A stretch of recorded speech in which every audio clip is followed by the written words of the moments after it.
Welcome again. I'm Steve Ludwig, and my guest today is Corey Edwards. He is the Northwest Regional Director for the not-for-profit Western Governors University, the largest online education institution in the United States with more than 128,000 students enrolled nationwide. I would guess that you've never heard of them, and we're going to talk about that. Corey has an unconventional background, the kind of background that I love, where someone did something and they came back and they finished their education. He started as a college athlete, as a scholarship basketball player. Then 13 years later, he got his bachelor's degree, then went on 2 years later to get a master's degree from the University of Northern Colorado. Before joining WGU, he was the assistant director for academics and learning experiences at the University of Colorado Boulder, the director of online student success, then the executive director of strategic partnerships at the University of Colorado, Denver. Corey, thanks so much for being here. Good to see you. Thanks, Steve. Thanks for having me. So we talked online, but first of all, as I said, a lot of people don't know Western Governors. What is Western Governors? Yep, like you said, Western Governors is the biggest secret that no one's really ever heard of, and yet we're huge. Massive, yep. Yeah, almost 130,000 students now, and we primarily serve adult learners. Average age of our students about 36, and we really found a niche with those adults who have some college but no degree. I think what makes us unique are a few differentiators. First of all, we're fully online, so you won't find a WGU campus. We have a couple of offices across the country, and that's great, but those are administrative offices. So there is no location that our students have to go to. The other thing is we have a competency-based model, which means that you can progress at your own pace. So if you know the material, you can go through a whole lot quicker. And I think so. Let me just call that out. Yeah. So competency-based means instead of sitting in a class for 90 days, which is generally a semester, 3 months, mm-hmm. right? What I do with WGU is I go, okay, I took Calculus 1 and I took the each segment and I proved I knew it, and then I can go, I take a test and I prove that I've mastered the material and I can move on, and that can take 2 months, or it can take 3 months, or it can take 3 weeks. Exactly. And that's probably the most powerful differentiator we have.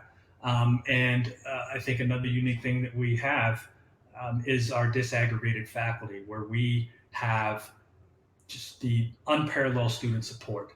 We have a faculty mentor. We have subject matter faculty, which teaches your coursework. And then we have evaluation faculty. So the same person that's teaching your class isn't the same person who you go and prove competency to, which I think is set up great for the model that we have.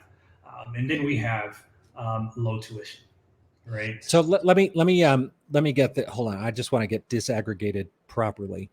Yep. So when you say disaggregated, I've got one person that's a faculty mentor, mm-hmm. the content expert. So Corey, you're an expert at nuclear physics, yep. and you're my nuclear physics professor. And then I've got a third professor that's going to be my proxy, to make my person that tests my competency level. Yep. Great. And then tell us about your tuition model. Yep, tuition model. So we're a flat rate tuition model. So our terms last 6 months. You can start at the beginning of every month. So you don't have to wait around for the fall, spring, or summer terms to begin your education. You can start November 1st if you're ready. And then once November 1st hits, then you go for 6 months and you take as much coursework as you can complete in that 6 months. So you begin to see the power of how quickly you can move through a program. But our tuition rate is about $3,700 per term. If you finish up, one course in that term, that was an expensive course. If you do 8 courses in that term, you begin to see how the rate comes down. You can finish 8 courses, and we've seen it done on numerous occasions. That's great. Now, are some of what you're doing at Western Governors considered best practices? What they call an asynchronous model, where, like you said, you start in November, I could start in January, someone else could start in February, someone else could start in May. So it's not tied to the traditional academic calendar. Is that considered a best practice these days for online learners? If you ask the learner, yes. If you ask traditional higher ed, maybe not. You're right. It's a matter of perspective. Mm-hmm. I spent a number of years in traditional higher ed. keeping an eye on what Western Governors was doing, very aware of what Western Governors was doing and how they were extremely student centered, which is what drew me to them when I joined just over a year ago. Um, it just really depends on who you ask. And if we're asking the students, which is who is paying the tuition and who is pursuing their goals, which is who we should be asking, I think they would say, yes, this is the best practice, right? And one thing to point out, Steve, is that our students are doing this by themselves on their own. No cohort of classmates to go through with, right? Which is brings back the importance of that faculty who you can call on at any time that you need them, that faculty mentor who's assigned to you to help you get through your coursework. So you begin to see how flexible this is, and it begins to fit into our students' lives. And serving adult learners, we know that they are busy. I was that person, right? Trying to finish up when I already had, 3 kids and working a full-time job. Um, I didn't have WGU. At least I didn't know about WGU at this time. So the fact that there's still so many people who don't know about WGU makes my job look promising. Right. So there's a lot more there. I get excited. The reason I get excited about your story and other adult learners that go back and finish is that I think colleges and universities, for the most part, have traditional students kind of dialed in. Mm-hmm. And the ones that are well prepared, they're going to find a slot and they're going to know where they go. And non-traditional students, someone that started and stopped, or first generation students, or students that are scared by higher education, traditionally underserved population, and a lot of students of color. I always get excited when we have success stories there, because we're not having success at traditional universities like we should, I think. Now, I'm curious, what are the needs look, you've done a lot of work at the University of Colorado Boulder and University of Colorado Denver, now at WGU. How are the learning or support needs for online students different than perhaps an in-person student that might be a traditional college student? Well, I would start by going back to the fact that they're going through it self-paced, right? So an online student is going to need one-to-one attention. That's not a highly scalable model, right? You can't. I mean, in our university classes, we have 30 students to 300 students in a course room or in a classroom. So it's hard to get that one-on-one attention in that environment, but you do have classmates that you can go to, right? You can do study groups. We don't have that ability to necessarily do that because our students live all across the country. What I tell my team, that the power of WGU is that we are everywhere and we can be anywhere. And that's with our faculty. That's with the support systems that are in place. That's just, we figured out how to communicate online. I mean, and go figure. We're still in the midst of a pandemic where everybody's, or not everybody, but most people are still working virtually and remotely. And at the beginning of it, people were kind of panicking. How do we do this online? Well, WGU's been doing this for 20 years. They figured out how to communicate with their students in a way that's meaningful and helps our students achieve their progress. So I think when you talk about what are the student supports that we need, it is attention. It's sort of this sense of community, even though it's a small community of really one student, 3 faculty members. That's meaningful and it's impactful, and you'll see that our students perform at a very high rate. Well, it's interesting. A lot of people don't know this about higher education. People are happy and free in sharing with their best practices. That's kind of the model of higher education. You share your research so we can all learn. And, WGU has not been shy about saying, here's what works. Here's what we do. It works for online learners. And I like to hold what you do up as a model, and other institutions that also do online well, to say, look, there's a way that traditional public universities and colleges can do online better to serve more students. Because I think, online is really about how do we expand the pie rather than think we have a scarce pie. And so that's why I get excited about what you guys keep doing, because you have been doing it since 1997, and you've been figuring all this stuff out as you go. Yeah, and Steve, I get excited too, but what you're talking about, WGU is different. We're different. We're not the residential experience, right? So what we're sharing is really hard to do, and you hear our president talk about this as well. It's simple in its concept, but it's hard to do. You're talking about blowing up the traditional higher education system, which I don't see many. That's not hard. That's not that hard. I don't see many chancellors Changing, signing up to cha- do that. changing all the history of higher. Come on, man. That's not that complicated. No, it's not that hard. Come on, it's extremely it's an extremely hard thing to do, to go and break many years of tradition. But WGU just started out, novel concept here. They started out with the student at the center of the higher ed institution, and that's why it works. Everything was built around the student, and that's just There's hard to go back and do. it is interesting how, and I have a lot of friends in higher education, as you do as well, and they work very hard. And there's that struggle with how do we actually make a student-centric experience, with the caveat of the I'm curious what you think about this. So the traditional higher education model is one of sort of like an apprentice at the foot of the master. So the master's gonna the professor's gonna tell me he's the master of the material, right? So he's gonna tell me, he's gonna profess the truth, and I'm the apprentice. And then that's that model. But then the model that everyone gets freaked out about is the consumer model, where then we give up all our values. And so it becomes, well, we're just pandering to, traditional 18, 17-year-olds that we're trying to get. And so we lose something special. But what I see that WGU does, and again, there are others that do well in this space, is that you do both. You're student-centric without giving up the power of the professors to profess knowledge. Yeah, and I'm not gonna. Maybe I'm not the right person to respond to this because I love the lecture.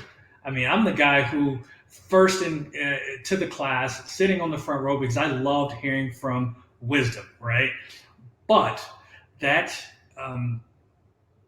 when I was working in Boulder, working with the student athlete population, I got in the habit of asking my students, and I had about 75 new student athletes come in, at a time, and I'd ask them, "Why are you going to school?"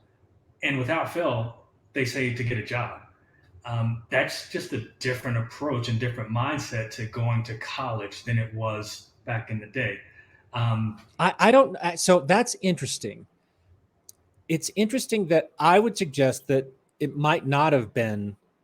It's a both and, right? So Mhm. I do think that if you're spending the time and money on a credential from an institution, I don't think it's unreasonable to think that you would be employable, right? I think Well, that's a legitimate outcome, and I also think it's a legitimate outcome to learn things you weren't necessarily expecting to learn. yeah, I'm not going to disagree with that. Um, we have over 600,000 adults in the state of Colorado that have some college and no degree. That means they Wow. went, they Yep. didn't finish, and a lot of those students are carrying this debt with them, right? Mm-hmm. Um, if we were to ask those adult learners right now, and those adult learners that are coming to school at that advanced age, why they're coming to school, I don't think it's to be enlightened for the most part, right? They want to come better themselves. They realize, and this is important. They realize that the degree is that one indicator, that one signal to employers that you are employable. And oftentimes you can't get into a leadership role without that degree. Many times it doesn't even matter what that degree is or where that degree is from. You have to have that degree. And so that's why our students, for the most part, are coming back. And universities have to be willing and ready to respond to that need, and understand what the students are trying to accomplish in their own lives. We have a leadership principle that we talk about all the time at WGU. It's called One by One, where we think about the individual student at all times. How are we impacting an individual student. And our mission is simple: it's creating pathways to opportunity so people can change their lives for the better. That's what we're trying to do, which is why I was so excited to go to WGU, because I wanted to make a change. Um, Not that traditional universities aren't making changes, they're not making them at the scale I want the change to happen. And I see WGU as that vehicle to get more people degrees. When we get them degrees, we can move them into life changing job situations that not only affect them, but their immediate families, and in many cases, their lineage that comes behind them, their grandchildren and Oh great. yeah. Once a person gets a college education, it changes the whole trajectory pretty much forever, because I'm living proof. it's sort of unlocked. Yeah, right. Yeah. And my dad, he was educated, and there's just this expectation, like, okay, his dad wasn't, but it just sort of has this ripple effect, and your kids are, Yep. Yep. yeah. So, Yeah, let me tell you just real quickly. Growing up in my house, I often tell people I didn't even know a college graduate, and people will correct me and say, "Well, your teachers had college degrees." Well, I didn't know that they had to have a college degree. I mean, it just was not an expectation in my house. Fast forward to today, I mean, it's an expectation in my house. You finish high school and you go get a degree. I mean, that's life changing for our family, and I'm yeah, just evidence that it worked. I am. I took 9 years, so not 13. So you got me beat by a few. It took me 9 years to get a bachelor's degree, and I didn't get a master's. So you win all the way around. But there's something exciting about the population you're talking about. So if you extrapolate Colorado's 600,000, some college, no degree, across the country, it's in the millions quickly, and how transformative that can be. It's an exciting opportunity, and I'm really glad WGU and some others are focusing on adult learners. It just feels like a lot of the traditional public colleges and university, and I'm so glad you're not for profit, right? You're a nonprofit institution, and you keep tuition really low. I'm so glad you're trying to take care of people that have the talent and the desire and the discipline to do this work, and they just needed a better opportunity because they can't prostrate themselves on a campus. Yep. And so that excites me. What was it that I got WGU, but what kind of drew you into online learning in general? Flexibility. So Flexibility. just for your students, like the students you worked with that gave them, tell me more about what you mean by that. Well, working with student athletes, they have extremely demanding schedules. Not that other students don't, it's just different, Yeah. right? And they are these little business travelers for the university, and they're often taken away from class, sometimes weeks at a time. And to not have a catalog for them of coursework that they can do while doing all that travel, it makes it even more difficult. So, um, that's when I really understood the power of online education. Um, and what was that? 10 years ago, trying to make sure that our students had some sort of balance in their schedule so they could complete some courses that didn't dominate their time, where they had to be, bottom in a seat in a classroom when they were going to miss 12 days in that term, right? Flexibility is what online brings. Back to the adult learner, they can do this at their kitchen table when they put the kids to bed in the evenings, right? We call our mascot at WGU is a night owl. That's extremely fitting, right? Because it gives people a chance to do it when they can do it. They can do it while watching their kids' soccer practice, sitting in the stands, right? Flexibility is powerful when you talk about education. Without that flexibility, Steve, many people don't go back. It's just too hard. And we want to be able to present an option in the ecosystem for people who want flexibility. Mm-hmm. Not built for everybody. That's important. WG is not for everybody, but for those who need it, we're here. That's great, because I do think that we miss a lot of opportunity with adult learners at other institutions, and I think there's plenty of people to educate that'll keep you busy and keep other institutions uh, uh, busy for years. Do you think other universities will, I get that they can't duplicate your model specifically, but do you think other universities are beginning to catch up with the best practices, without saying what you do, but with the best practices for online? Are they catching up? Are they getting there? No, I don't think so. And it saddens me, but I don't think so. I think they're trying, and I think they run up into more obstacles than they anticipate. But I think some are trying. I think many don't care. I think they have, doubled down on their residential experience, and that's okay, and that's quite fine because there's value in the residential experience. Um, but I don't think they're catching up. I think it's going to take a few years for universities, traditional universities, to figure out what works for them. And I don't think there's going to be one model that you can just layer over traditional universities and say, try this, it's going to work. Our model is not going to work for University of Colorado. Universities have to do that hard work of figuring out what their students need and then building to the student need. That's when it's going to work. When they put their students at the center and build something that works for them. How do you stay? Do you get feedback from the students as you update your practices? Do you hear from students about this works, this doesn't work, and can you try something else? All the time.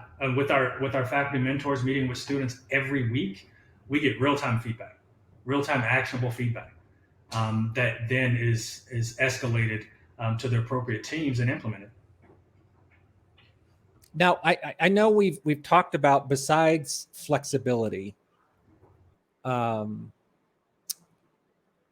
trying to think. Like, do you see other advantages for online learning? I really like, again, your model's so unique. The asynchronous nature, the competency-based model, which is really revolutionary. And I know people have been talking about it as a best practice, but not too many people are doing it.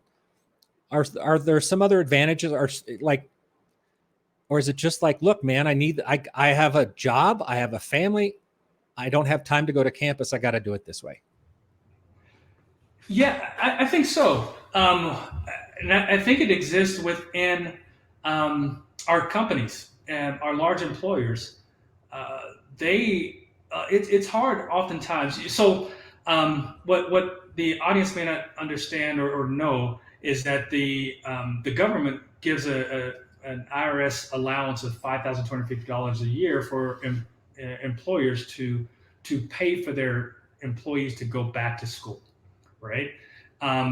But No, I did not know that. So your audience, the audience of one sitting here, and whoever else is watching our video, yeah, that's so, news to me. right, That's great. so $5,250 per employee, tax deductible, to help their students go back to school, which is extremely valuable, right?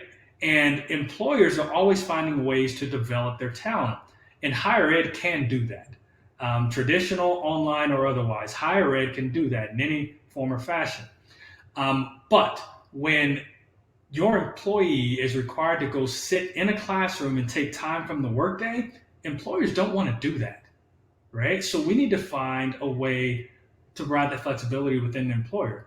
And then they can build these learning and development programs that help move their employees toward degrees so they can get leadership positions and increase retention within their own companies. So this is something that I'm really wanting to get across the entire employer market here in the state of Colorado and across our region. And that messaging should lift all universities. It's not just about WGU.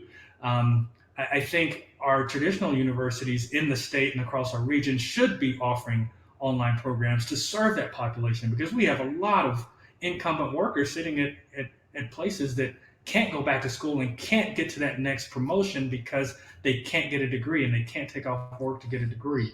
I think that's extremely important when you talk about workforce development.